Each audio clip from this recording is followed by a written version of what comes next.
Close your eyes and picture the thing most likely to kill you in the Stone Age. You're probably seeing teeth. A lion in the tall grass, a saber-tooth exploding out of cover, a cave bear rising up on its hind legs, something with claws and fangs, something built from the ground up to hunt and eat you. Now throw that image away, because it's wrong. The animal most likely to end your life back then wasn't a predator at all. It didn't want to eat you. It had no interest in your meat, your bones, or your blood. It ate grass, and it was, by a wide margin, the most dangerous thing you shared the landscape with. It was the hippo. And to understand why a plant eater was scarier than any predator, you have to understand one simple, inescapable fact about ancient human life. You could not avoid the water. Every single day, without exception, you had to drink. There was no bottle, no canteen, no way to carry much water far. So you went to the river, or the lake, or the waterhole, and you went often, to drink, to find food, to follow game that also needed water, to cross to the other side. The water's edge was the center of ancient life. It was where everything happened. And it was also the exact place where the single most aggressive large animal in Africa was waiting, every day, in the one spot you had no choice but to visit. You couldn't decide to just stay away from hippo territory. Hippo territory was the water, and the water was life. Avoiding it wasn't an option. So let's talk about what you were actually sharing that water with, because almost everyone underestimates it. A hippo does not look like a killing machine. Like that's the first part of the trap. It looks round, slow, almost comical, a huge barrel-shaped body on stubby legs, spending most of the day half submerged and dozing. Everything about its appearance says harmless. Everything about its appearance is a lie. A full-grown hippo can weigh well over 1.5 tons, some of them pushing 3 tons, which makes them one of the largest land animals on the entire continent. And packed into that body is a weapon most people never see coming, because hippos keep it hidden. Their canine teeth can grow to well over 1 foot long, curved, self-sharpening tusks that never stop growing, set in jaws that can open nearly wide enough to swallow a person whole and slam shut with a bite force among the most powerful of any land animal alive. Those teeth aren't for eating grass. The hippo grazes with its flat back teeth and lips. The tusks exist for one reason: fighting. They are, functionally, a set of swords the animal was born with, and it knows how to use them. And here's the detail that turns the trap deadly. You look at that heavy, waterlogged body, and you assume that on land, at least, you could outrun it. You can't. Despite the bulk, a hippo can move over short distances at speeds around 30 kilometers an hour, faster than you can sprint, and far faster than you'd ever believe something that shape could move. So the mental math a Stone Age human might do, it's slow, it's clumsy, I can get away, was fatally wrong. On the short, close-range dashes that actually matter, the hippo wins. You would not outrun it. That misjudgment alone probably killed a great many people who thought they understood the animal in front of them. But size and speed and teeth aren't even the worst part. Plenty of animals are big and fast and armed. What makes the hippo uniquely terrifying, genuinely more dangerous to a human than a lion, is what's going on in its head. And this is the thing that flips everything you assume about danger in the natural world. Think about a predator for a second. A lion is terrifying, yes, but a lion is also predictable in a specific way. A lion hunts because it's hungry. It wants a meal, and it makes a calculation. Is this prey worth the energy and the risk? That means a lion can be deterred. If you're too big, too much trouble, too well defended, too loud, in a group, standing your ground, the lion often decides you're not worth it and backs off. Predators are risk-averse because an injured predator starves. Their aggression has an off switch, and that off switch is cost versus reward. You can, in a real sense, negotiate with a predator by making yourself not worth the trouble. You cannot negotiate with a hippo. A hippo doesn't attack you because it's hungry. It attacks you because you're there. It is one of the most aggressively territorial animals on the planet, and its aggression isn't tied to any calculation about food or energy, because it isn't trying to eat.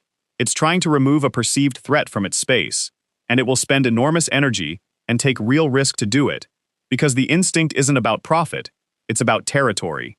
There's no cost-benefit switch to flip. You can't make yourself not worth it, because the hippo was never weighing whether you were worth eating in the first place. A lion that isn't hungry ignores you. A hippo that decides you're in its space comes for you, regardless of whether it's hungry, whether you're a threat, whether backing off would cost it anything. That is a completely different kind of danger. A predator's aggression is a tool it uses when it pays off. A hippo's aggression is just who it is, and it does not turn off. Now put those two things together, the hidden weaponry and the switchless aggression, and place them in the water, because the water is where the real nightmare lives. You're at the edge of the river. You've done this 1,000 times. You kneel to drink, or you wade in to cross, or you're pulling something from the shallows. The surface is calm. Maybe you see a few rounded shapes out in the middle, half submerged, still, and you think nothing of it, because they've been there all week and nothing has happened. What you can't see is the line under the surface. You can't see how close the nearest one is to the bank. You can't see it turn toward you. And a hippo in water is not the clumsy land animal you were watching. In the water, it is fast, agile, and completely in its element, moving beneath the surface where you have no way to track it. The first sign of the attack is often the attack itself, an explosion of water, a body the size of a small truck coming at you faster than you can stand up, jaws already opening. If you're in a small boat or on a raft, and ancient humans did travel and fish on the water, the hippo simply capsizes it from below, dumping you into its territory, into the one environment where it holds every advantage and you hold none. And then the jaws close. There's rarely a chase, rarely a warning, rarely a chance to do the thing that might save you from a predator. Freeze, back away, make yourself big.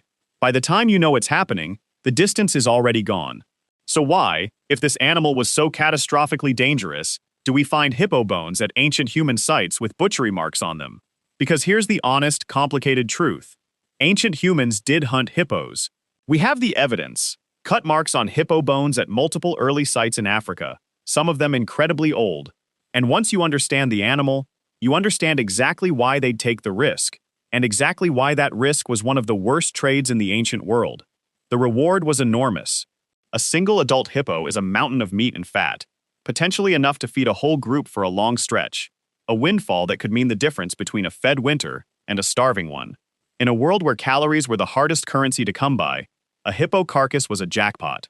That's the temptation. But look at the cost side of that ledger. To kill a 2-ton, sword-tusked, uniquely aggressive animal with nothing but stone-tipped spears meant getting close to the deadliest temperament on the landscape, in or near the water where it was fastest, with a weapon that could not reliably stop it before it reached you.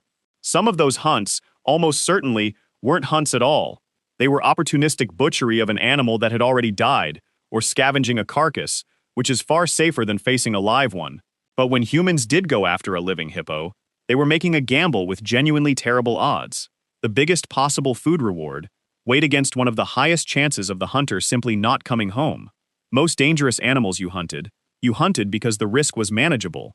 The hippo was the one where the meat was so valuable that people took a risk that, on any rational accounting, they probably shouldn't have, and some of them paid for it. That's what makes the hippo so different from every other threat we've talked about. The lion, the saber-tooth, the giant hyena, those were dangers you could sometimes avoid, sometimes deter, sometimes outthink. They followed the logic of predators, and predator logic has weaknesses a clever coordinated species can exploit. The hippo followed no such logic. It was in the one place you couldn't avoid. It looked harmless right up until it wasn't. It was faster than you on land, and untouchable in the water. It came at you not out of hunger, but out of pure territorial fury that had no off-switch. And it carried, hidden inside that round, dozing body, a set of weapons that could end you in a single bite. It was, in the most literal sense, the animal you were most likely to die next to, not because it wanted you, but because you needed the water, and it owned the water. And here's the part that should sit with you, because it hasn't changed. This isn't a danger that lived and died in the Stone Age. Hippos are still here, and they are still doing exactly this. Across Africa today, hippos are considered among the most dangerous large animals to humans on the continent. By most estimates, they kill more people every year than lions do. Not because anything about them has grown more aggressive, but because the fundamental situation never changed. People still need the water, hippos still own the water, and hippos are still hippos. The exact trap that killed our ancestors, the harmless-looking giant in the one place you can't avoid, is still snapping shut on people right now.